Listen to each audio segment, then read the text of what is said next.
থেকে আসছে কয়টা আনছেন?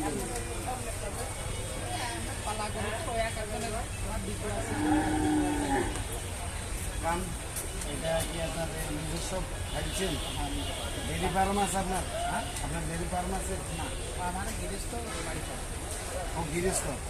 মোট কয়টা আনছেন? দুইটা? আমার দুইটা। এই গরুর নাম দিয়েছেন কি? নাম দেননি। নাম দেন নাই? এটার দাম দিয়েছেন কত? 4 লাখ। 600 মানে 4 লাখ। ঝিনাইদহ থেকে আসছে। পার্সেন্ট কয়দিন হয়েছে? বলেছে আজকে গরু আজকে গাছ কাটি খাওয়া দাওয়া আজকে হাত লাগবে। আচ্ছা আচ্ছা, এটা ধরুন তামান দিন 20। আচ্ছা ঠিক আছে, মানে